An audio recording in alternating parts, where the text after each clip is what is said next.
Tomorrow feels harmless because tomorrow sounds responsible. Tomorrow sounds like planning. Tomorrow sounds like wisdom. Tomorrow sounds like you are giving yourself time to think. But I came to tell you that tomorrow can become the most dangerous word in your vocabulary when it becomes the language of delayed obedience. Write this down in your heart. Tomorrow becomes dangerous when it is used to escape the responsibility God placed inside today. There are people listening to me right now who are not wicked, not rebellious in public, not cursing God, not denying purpose. They are simply postponing it. They keep saying, I will start tomorrow. I will pray tomorrow. I will write the plan tomorrow. I will forgive tomorrow. I will discipline my body tomorrow. I will get serious tomorrow. And tomorrow keeps receiving what today was assigned to produce. Time is serious. Time is holy. Time is not waiting for your emotions to agree with your assignment. When today leaves. It is finished. It is gone. You cannot beg it back. You cannot borrow it back. You cannot buy it back. The richest man in your city cannot purchase yesterday morning. The most powerful government on earth cannot legislate the return of last night. Once a day is spent, it becomes history, and history is a witness. It testifies what you did with what God gave you. So I want you to wake up. Wake up from drifting. Wake up from scrolling. Wake up from postponing. Wake up from pleasing everybody while your own assignment is starving for attention. Wake up from living without a written plan and then blaming the devil for confusion. Sometimes the devil did not destroy your day. You donated it. You gave it away in pieces. 10 minutes here, 30 minutes there. 2 hours gone in foolish conversation. Another hour lost in worry. Another evening spent reacting to people who have no covenant with your future. Everybody receives morning. That is the mystery of God's fairness. The billionaire wakes up with 24 hours. The beggar wakes up with 24 hours. The educated and the uneducated, the famous and the forgotten, the old and the young, all receive the same daily deposit. The question is not first, what did God give you? The question is, what are you doing with the equal gift God gives you every morning?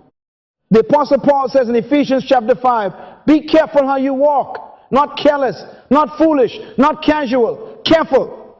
Then he says, redeem the time, because the days are evil. That means days have a current in them. Days have pressure in them. Days have distractions in them. If you do not redeem the day will be captured by something else. If you do not govern your time, your appetite will govern it. Your phone will govern it. Other people's emergencies will govern it. Your old habits will govern it. Redeem the time. Say it with me. Redeem the time. Redeem means you must take ownership again. It means you must stop standing at the grave of yesterday, asking God to resurrect hours you refused to steward when they were alive. God is merciful, but mercy is not permission to waste another day. Grace does not cancel responsibility. Grace gives you power to obey today. If something in you is waking up right now, stay with this teaching. If you sense God calling you back to purpose-centered living, then make room for this word. Subscribe so you can keep receiving wisdom that confronts excuses and strengthens destiny. And share this with one person who is ready to stop postponing what God has been asking them to begin. Because tomorrow is not evil by itself. Tomorrow becomes dangerous when it becomes your hiding place. Today is the place of obedience. Today is the place of decision. Today is the place where destiny knocks. The question is simple, but it is heavy. What will you do with today before it becomes another yesterday? Now, let me press this deep into your spirit. God did not give every man the same amount of money. God did not give every person the same family background. God did not give everybody the same education, the same country, the same neighborhood, the same opportunities, or the same open doors. But there is one gift that levels every human being under heaven: morning. The billionaire wakes up and receives 24 hours. The beggar wakes up and receives 24 hours. The king receives 24 hours. The prisoner receives 24 hours. The professor and the student, the employer and the employee, the old and the young, the famous and the unknown, all are handed the same daily deposit. That means before you complain about what you do not have, God asks you, what did you do with what I gave everybody? Write this down. Time is the most universal currency of life. Everybody say, time is my daily currency. Say it again. Time is my daily currency. You do not only spend money, you spend time. You do not only invest money, you invest time. You do not only waste money, you waste time.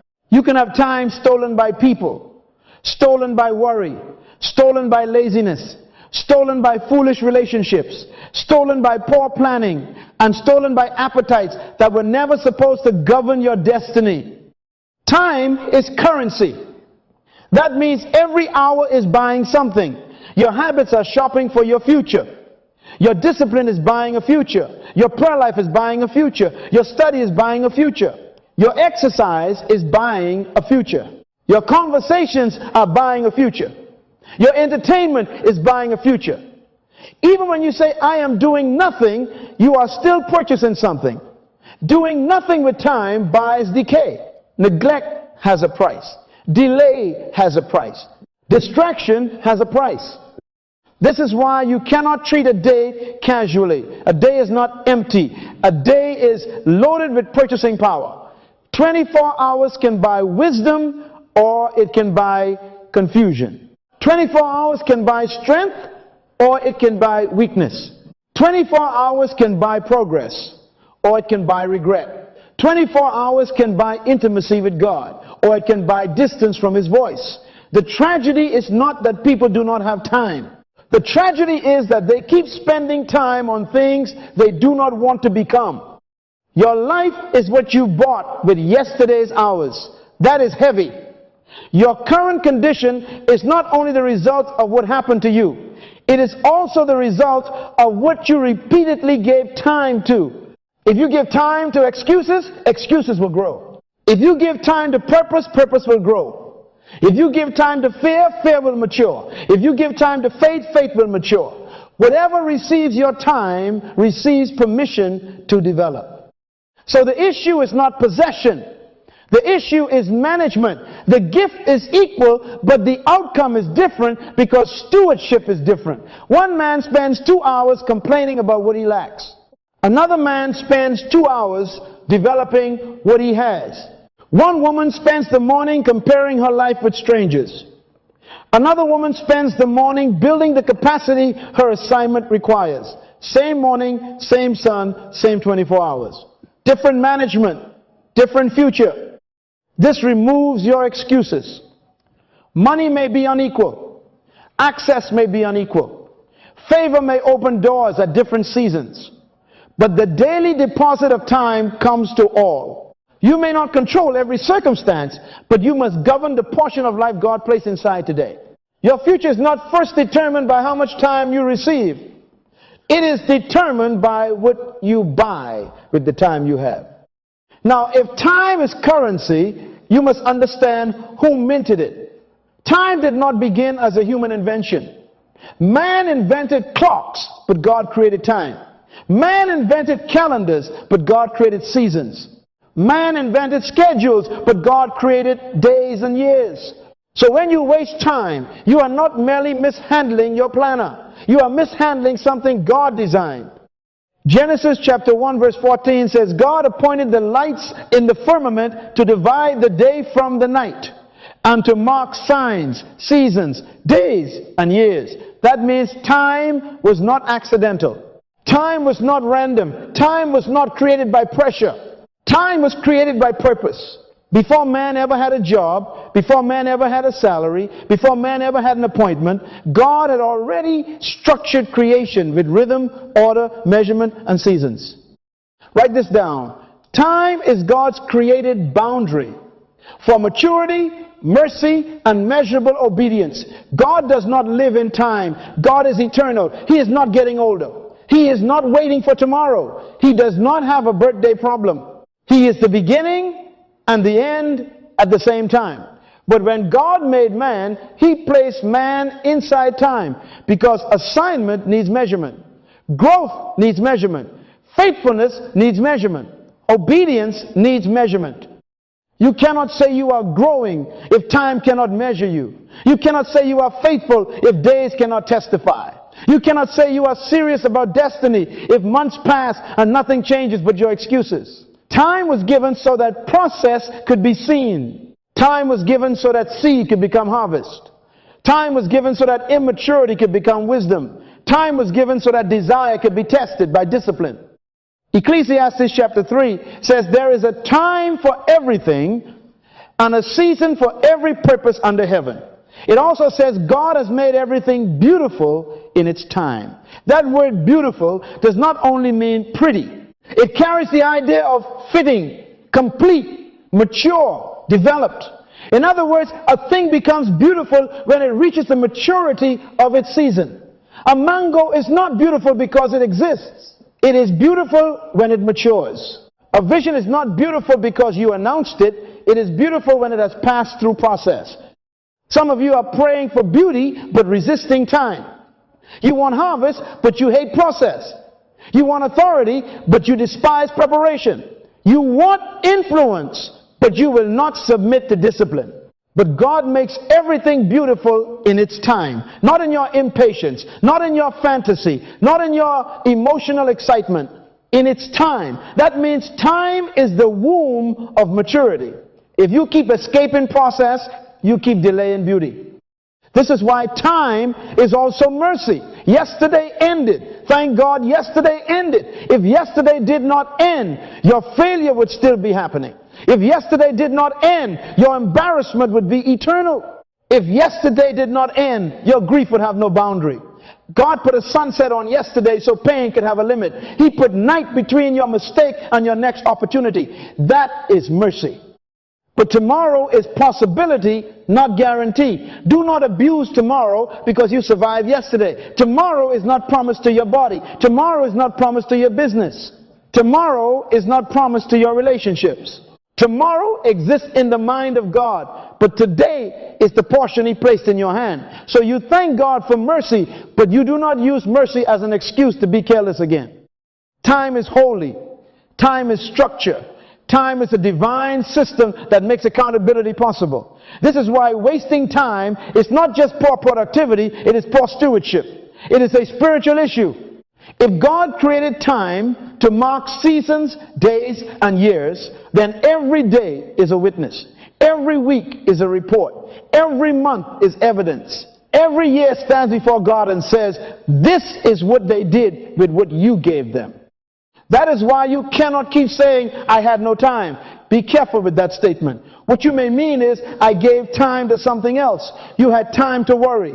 You had time to complain. You had time to watch people who were not watching you. You had time to feed habits that are now fighting your future.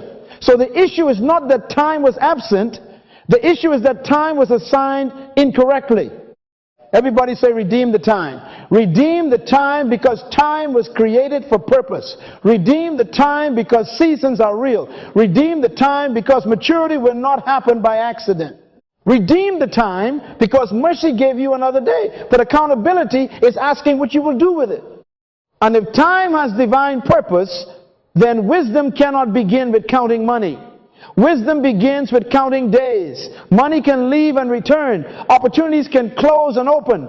But a day that is gone is gone. So before you count your income, count your hours. Before you count your possessions, count your days. Before you ask God for more, ask yourself what you did with what He already measured out to you. Because the person who does not number his days will eventually be numbered by them. And this is where the prayer must change. Moses said in Psalm 90 verse 12, teach us to number our days that we may apply our hearts unto wisdom. He did not say teach us to number our enemies. He did not say teach us to number our money. He did not say teach us to number our followers, our houses, our titles, our achievements. He said teach us to number our days. Why? Because wisdom enters a man when he becomes conscious that his days are limited. Write this down. Wisdom begins when you realize your days are not endless and your assignment is not optional. That is a serious statement. You are not here by accident. You are not breathing by chance. When God allowed you to be born, He released you into time with an assignment. Your life is not just something to enjoy. Your life is something to fulfill. And if your life has an assignment, then your days have responsibility. Mortality is not supposed to make you panic. God is not trying to frighten you into confusion. He is trying to awaken you into priority. When a man understands that he does not have forever, he stops giving permanent attention to temporary things. When a woman understands that her days are numbered, she stops wasting her strength trying to impress people who have nothing to do with her purpose. Death is not a popular teacher, but it is an honest one.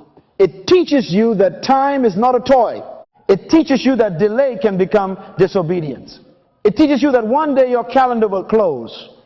Now let me ask you something, and do not answer too quickly. Can you honestly say the last 24 hours served your assignment?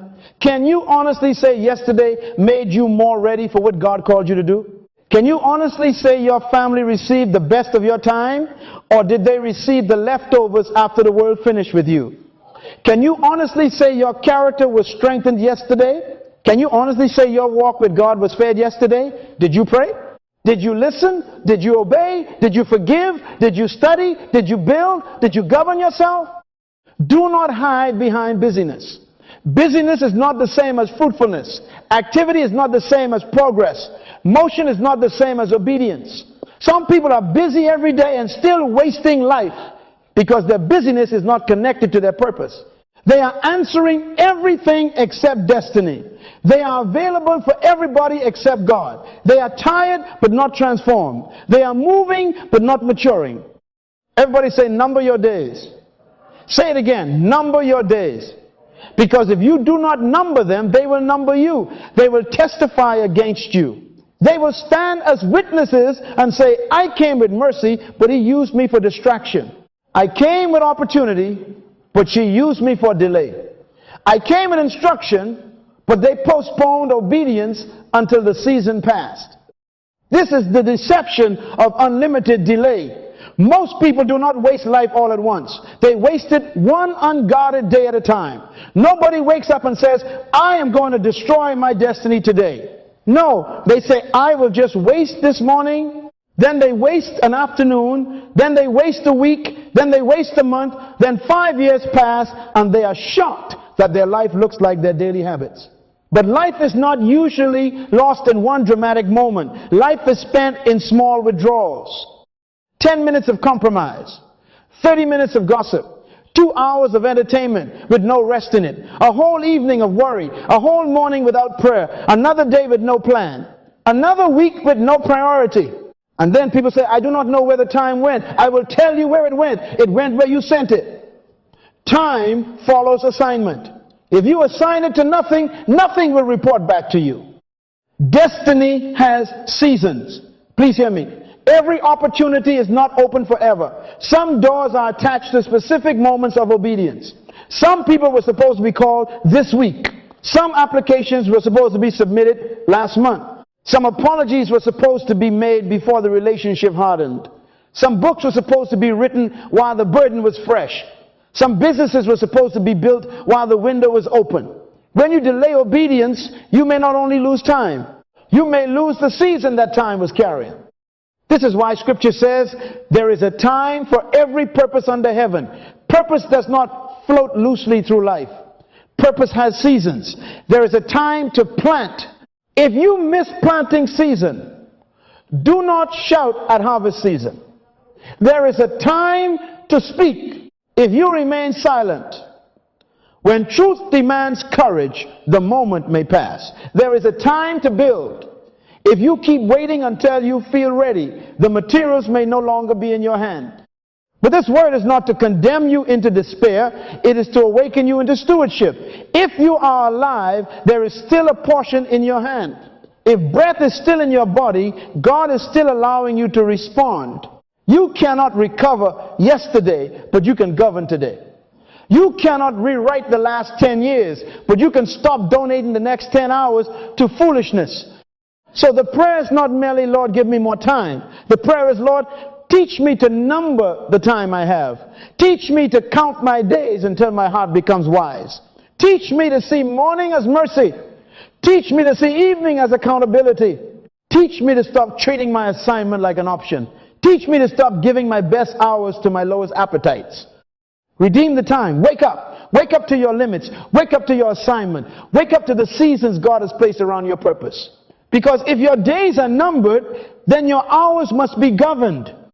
Now this is why Paul did not say, wish for the time. He said, redeem the time. That word redeem is not passive. It is not emotional. It is not sentimental. Redeem means to buy back. Redeem means to repossess.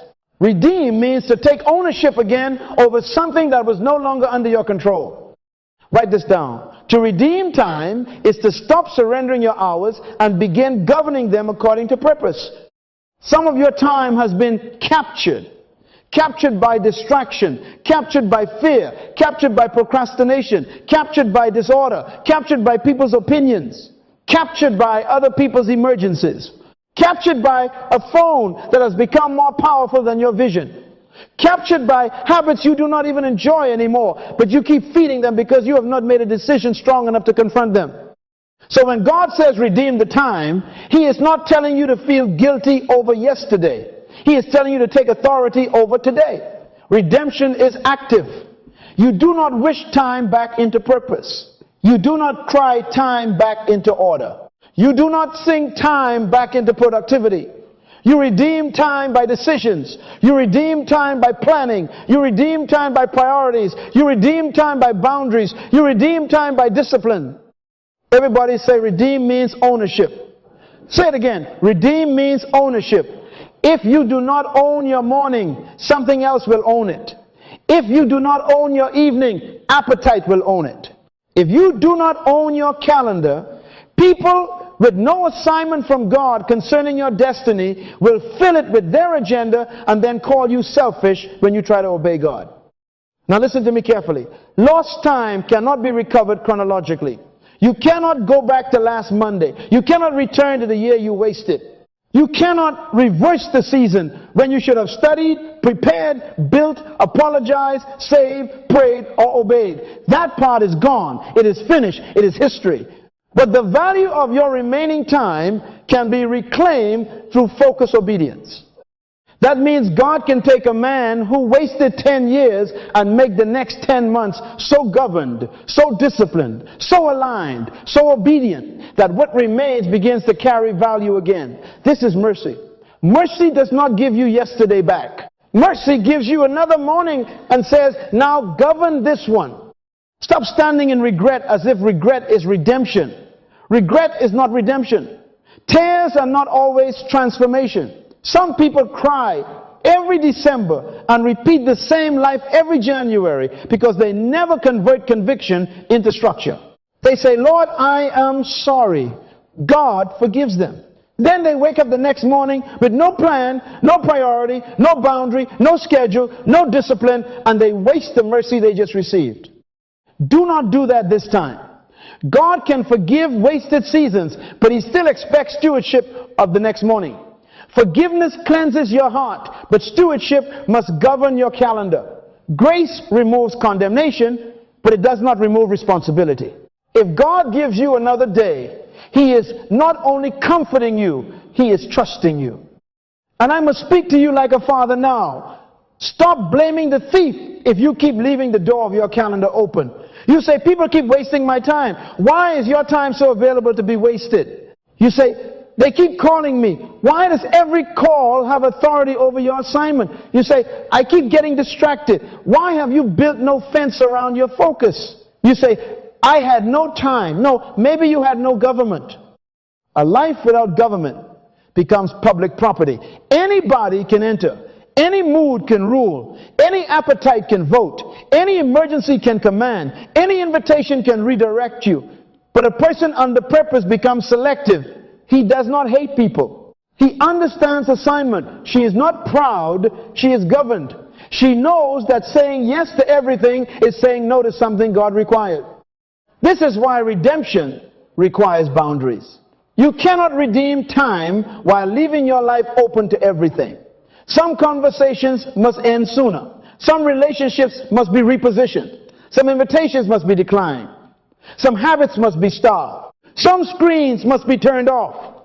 Some rooms must be left. Some appetites must be told, you are not my master. Redeem the time.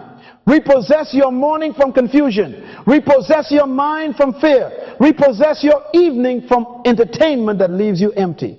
Repossess your calendar from people who love your availability but do not honor your purpose. Repossess your strength from worry.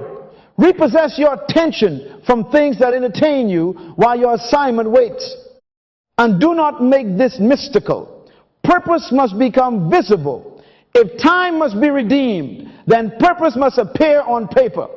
A purpose that is not written will be defeated by a distraction that is scheduled. Write the vision. Write the plan. Write the priorities. Write what must happen today. Write what must not enter today. Put obedience where your eyes can see it. Because an unwritten intention is too weak to govern a day full of pressure. If you say, I want to grow, write when you will study.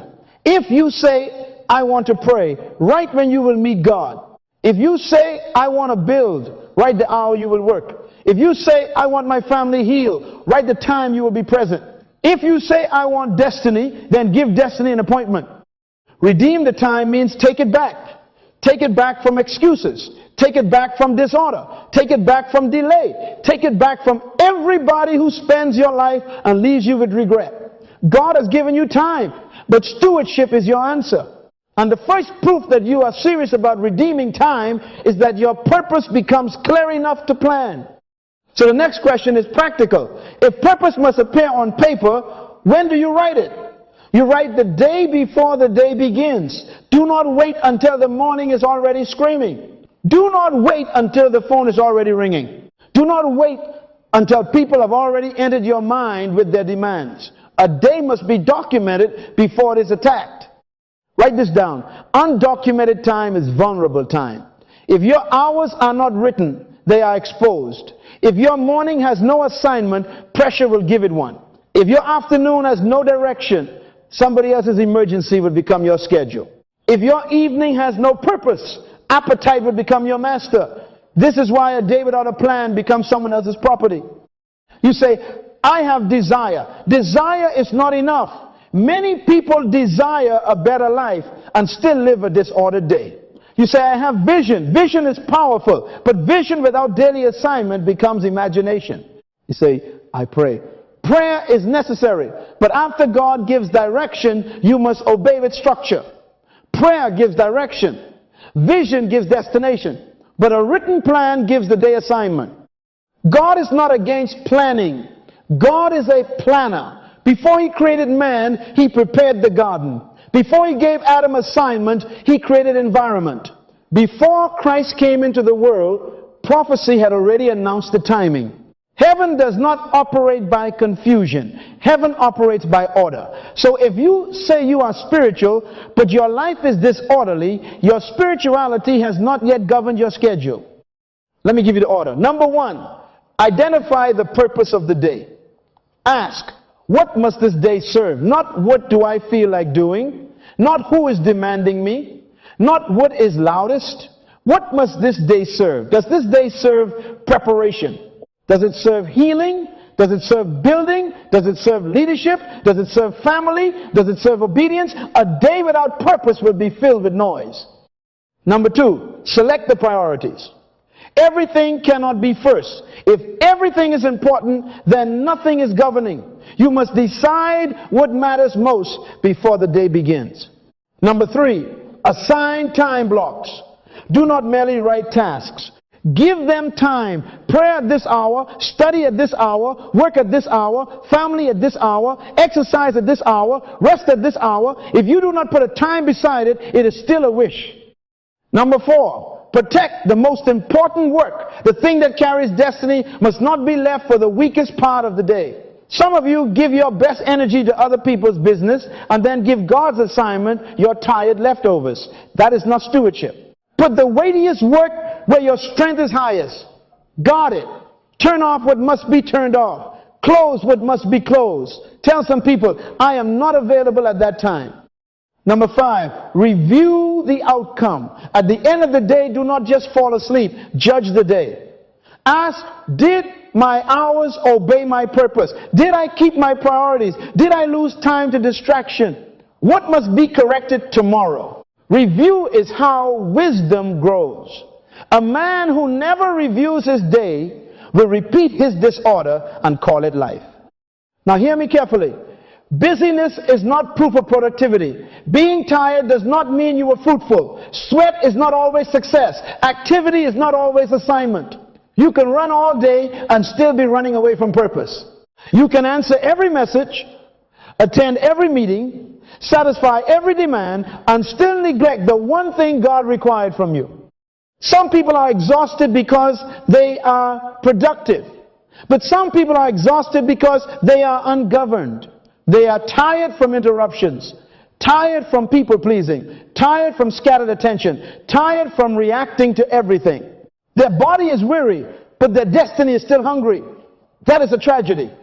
To be tired and still not be closer to purpose means your energy was spent but not invested. Everybody say, plan the day. Say it again, plan the day.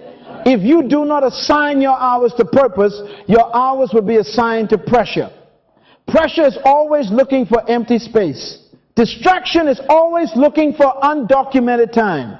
People will not ask whether your purpose has room. They will ask whether your calendar has room. And if you have not already given that room to God's assignment, you will give it away without thinking. So tonight, before tomorrow begins, I want you to write 3 non-negotiable actions. Not 20, 3. 3 actions that must be done because they are tied to God's purpose for your life. One may be for your character. One may be for your family. One may be for your work. One may be for your leadership. One may be for your health. One may be for your spiritual growth. But write 3 things that tomorrow must not steal. Do not write vague words. Do not write be better. Write the action.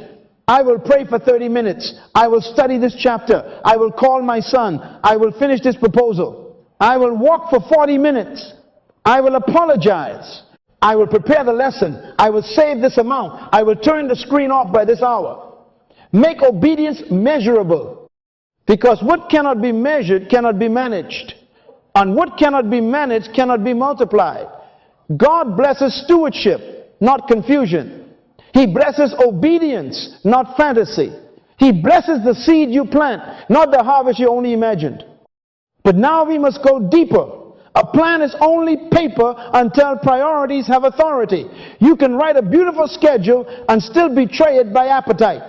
You can plan prayer and choose sleep. You can plan study and choose entertainment.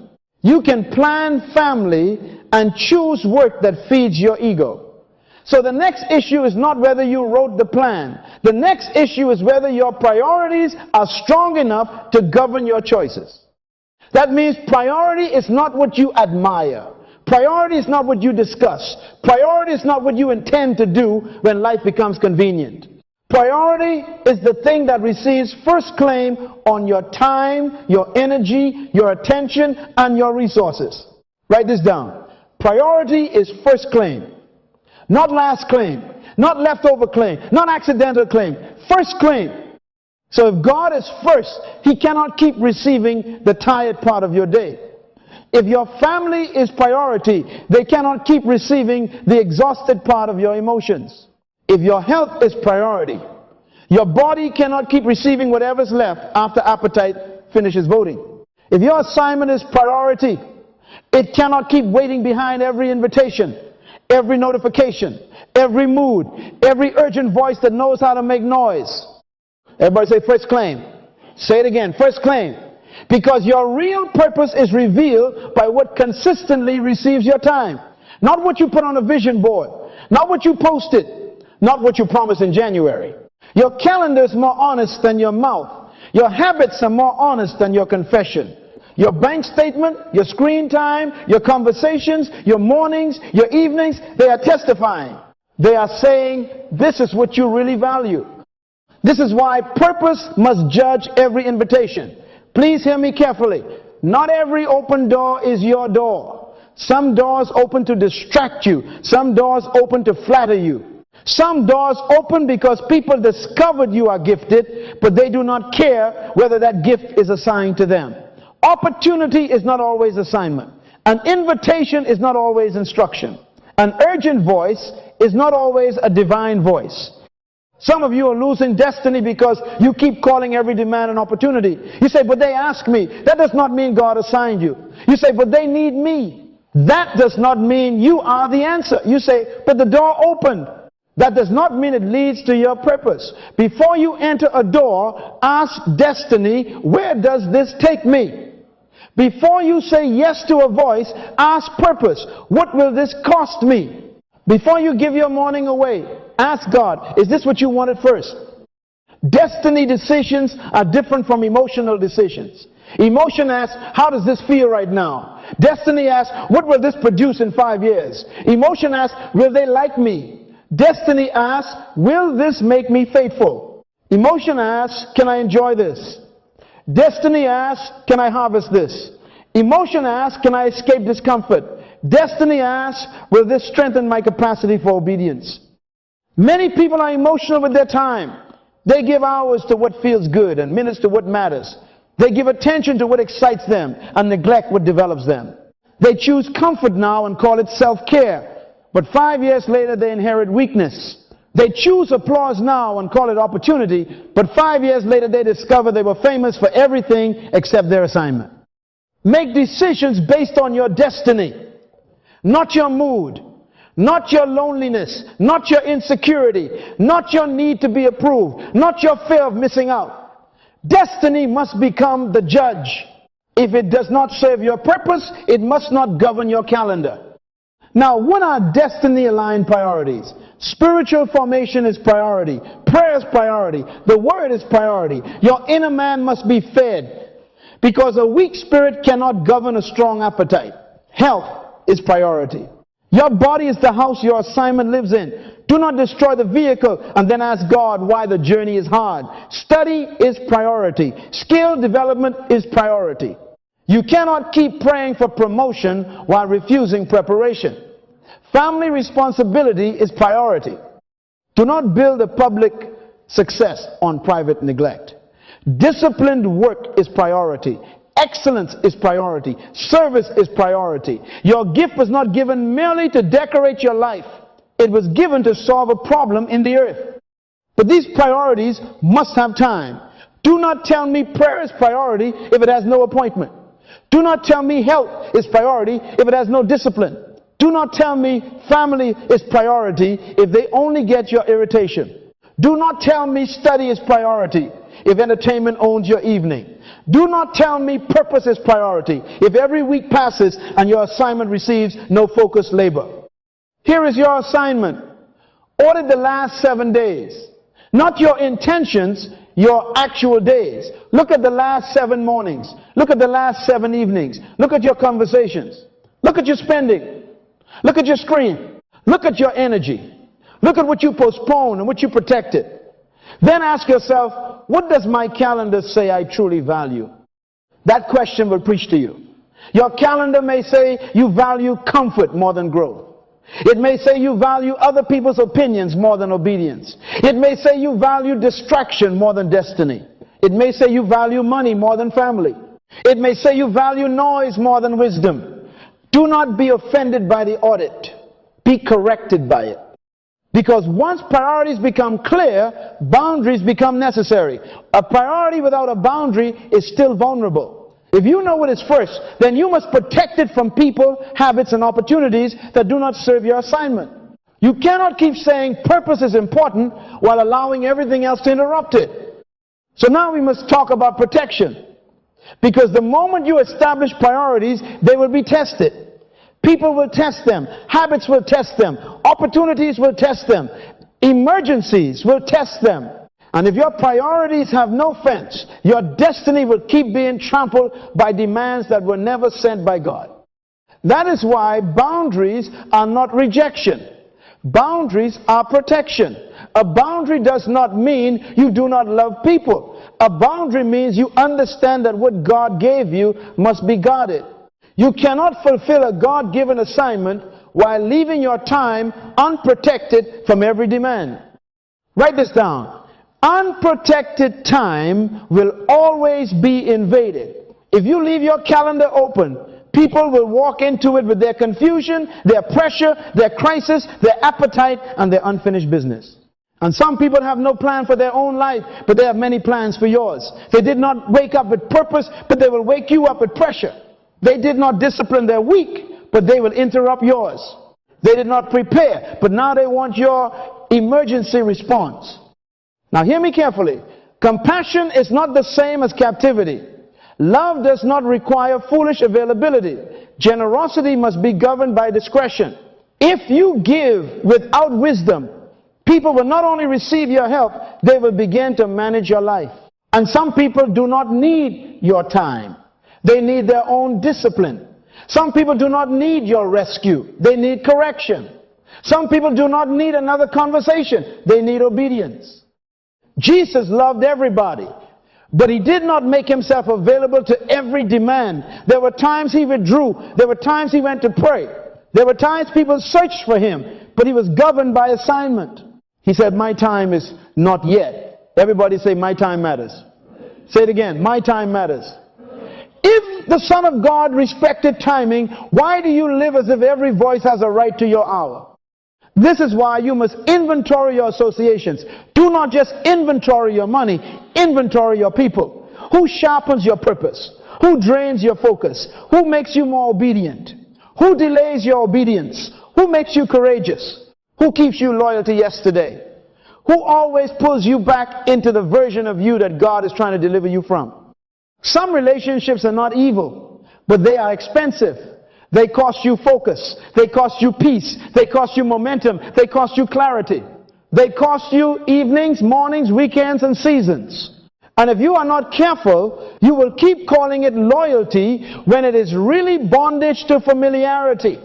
You cannot go into tomorrow while giving yesterday unlimited access to your calendar. Do not try to please everyone. Please hear that. Do not try to please everyone. A person who lives for everyone's approval will have no time left for divine assignment. If every disappointed person can control you, then purpose is not your master. Approval is. If every invitation receives yes, then destiny receives leftovers. If every complaint moves you, then obedience will keep waiting at the door. So establish practical boundaries. Number one, schedule your availability. Do not let people assume every hour belongs to them. Number two, discipline your phone. Your phone is a door, and every notification is somebody knocking. You do not have to answer every knock.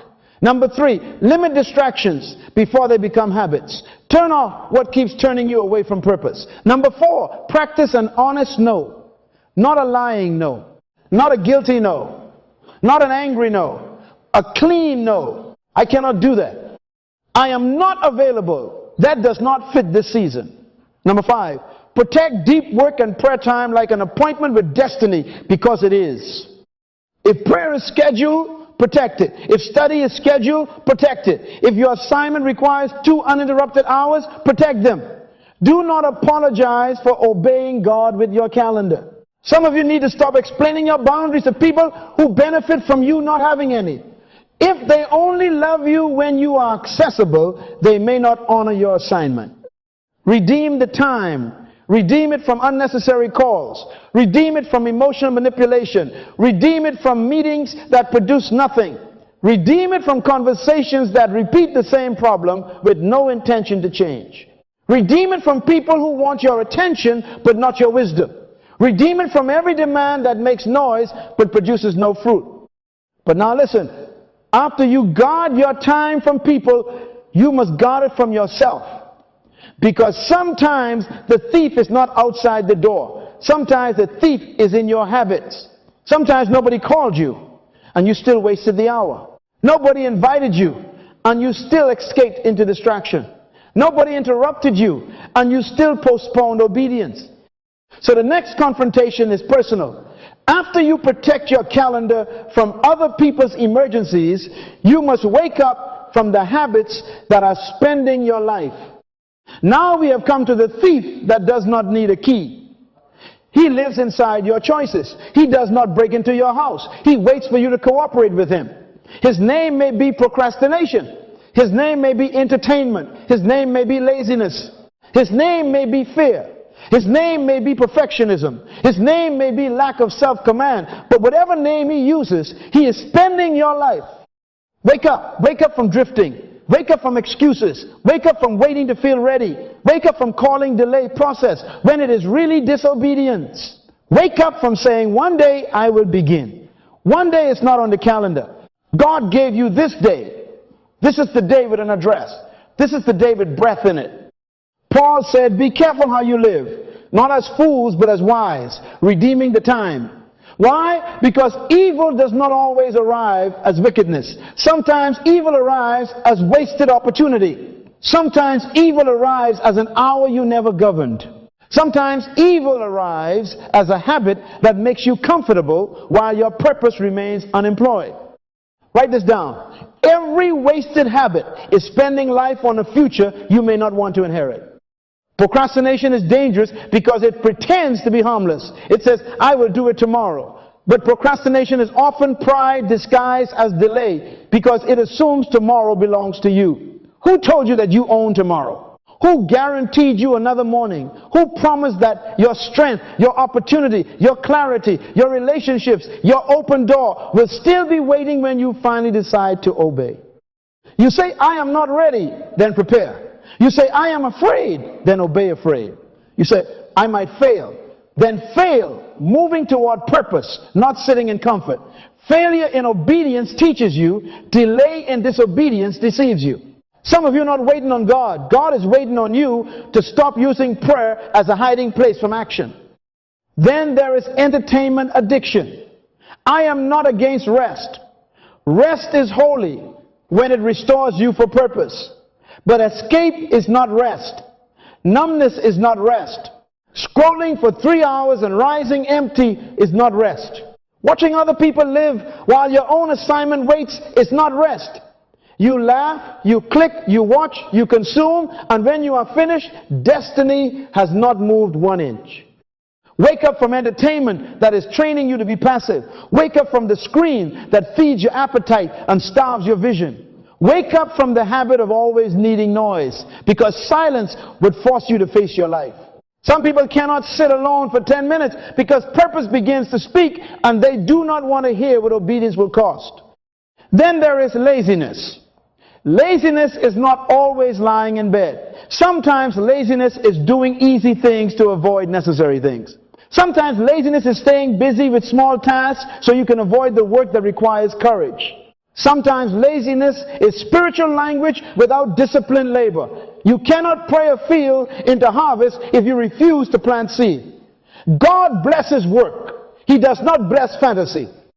And perfectionism, listen to me. Perfectionism is fear wearing a beautiful suit.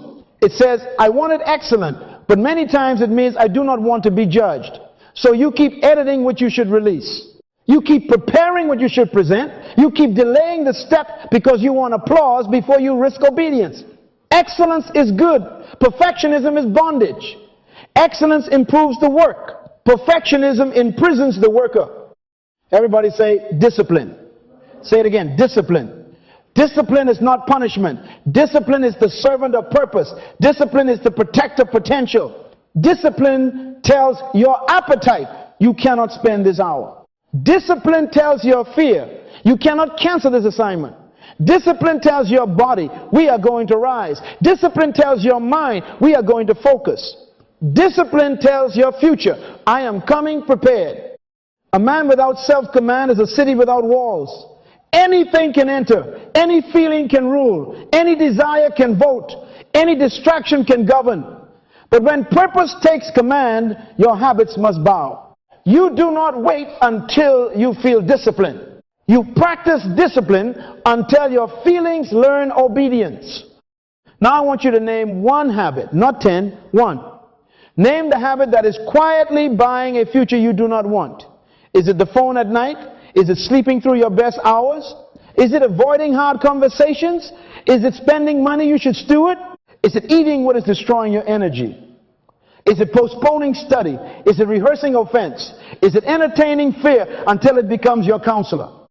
Name it, because you cannot govern what you refuse to identify. Do not generalize it. Do not say, I need to do better. Say the habit. Call it by name. Then take back the hour it has been stealing. This correction is not to shame you. Shame paralyzes. Wisdom corrects. The purpose of correction is transformation while time remains. If God exposes a habit, He is giving you mercy. He is saying, you do not have to inherit the future this habit is buying. You can redeem the time. You can wake up. You can choose again. So before we close, we must make this measurable. Not someday, not next year, not when life becomes easy. The next battleground is the next 24 hours God puts in your hands.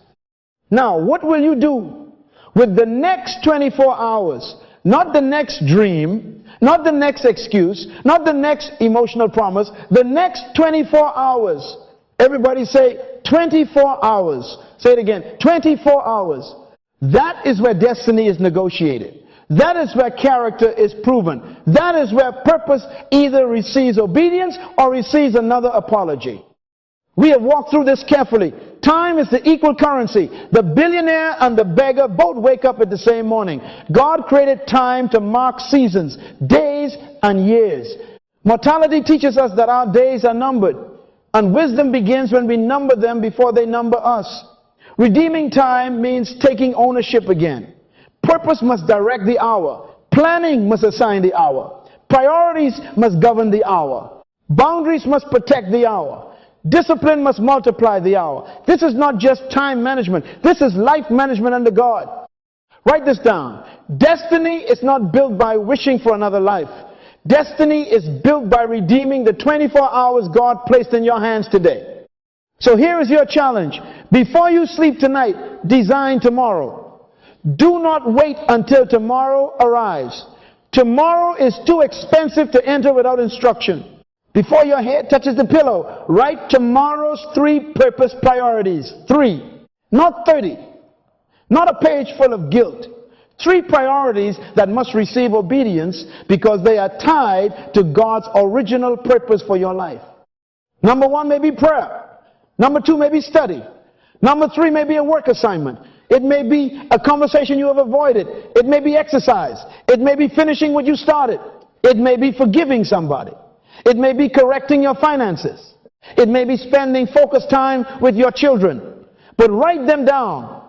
Make them measurable. Put time beside them. If it has no time, it is still a wish.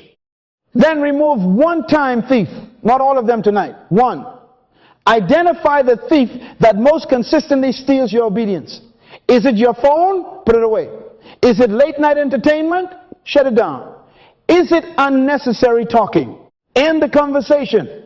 Is it fear? Move anyway. Is it sleeping through your best hour? Set the alarm and obey it. Is it saying yes to everything? Practice 1, clean. No. Redeem the time from one thief and you will feel authority return to your soul. Then schedule 1 growth action. You cannot keep asking God for enlargement while refusing development. Growth does not happen by accident. Schedule it. Read 10 pages. Study 1 chapter. Take 1 lesson. Practice 1 skill. Walk for 30 minutes. Review your finances. Write 1 page. Prepare 1 proposal. Learn 1 discipline. If you do 1 growth action every day for 1 year, you will not be the same person 12 months from now. Then commit 1 act of service or responsibility. Purpose is never selfish. Your time is not redeemed only when it benefits you. Your time is redeemed when it serves what God values. Call the person you are responsible for. Encourage somebody. Help your household. Finish the duty you keep neglecting. Serve with excellence. Repair what you delayed damage. Responsibility is spiritual. Service is spiritual. Faithfulness is spiritual. Now, lift your eyes beyond tomorrow. Ask yourself this question. What will my life have purchased by this date next year if every day becomes intentional? If every day has 3 purpose priorities, 1 thief removed, 1 growth action schedule, and 1 act of responsibility fulfilled, what will you own 12 months from now? What will your character look like? What will your family experience? What skill will be developed? What debt will be reduced? What book will be written? What body will be stronger? What ministry will be clearer? What business will be built? What obedience will no longer be delayed? 12 months from now is coming. It does not need your permission. The year will pass, whether you govern it or waste it. The question is not, will time move? Time will move. The question is, will you move with purpose? Will you spend the next year buying regret, or will you spend it buying maturity? Will your hours purchase excuses, or will they purchase evidence that you obeyed God? Yesterday is gone. Do not worship it. Do not keep rehearsing it. Do not keep punishing yourself with what you cannot recover. Yesterday is gone, but today still has mercy in it. Today still has breath in it. Today still has instruction in it. Today still has enough grace to begin again. God did not wake you up today so you could only regret yesterday. He woke you up because purpose still has a claim on your life. So I want you to make a declaration, not to impress people, not to sound spiritual, to put your will on record. Write it where you can see it. Speak it where your ears can hear it. And if you are watching this, put it in the comments. I will redeem my 24 hours for God's purpose. Say it again. I will redeem my 24 hours for God's purpose. Or write the specific truth you are choosing to live by today. Say, I will protect my morning. Say, I will stop delaying obedience. Say, I will plan before pressure speaks. Say, I will not give destiny leftovers. This is not about shame. This is about stewardship. God is not asking you to become another person overnight. He is asking you to obey with the day He gave you. Redeem the time. Wake up. Number your days. Protect your purpose. Govern your habits. Design the next 24 hours like destiny is listening. Because it is. And if you are committed to becoming a faithful steward of purpose, leadership, character, and time, then stay connected to teachings that keep your spirit awake. Subscribe with intention, not as a habit, but as a decision to keep growing. And return to this teaching whenever tomorrow starts sounding louder than obedience today. Because tomorrow is not your savior. Today is your assignment. Redeem it.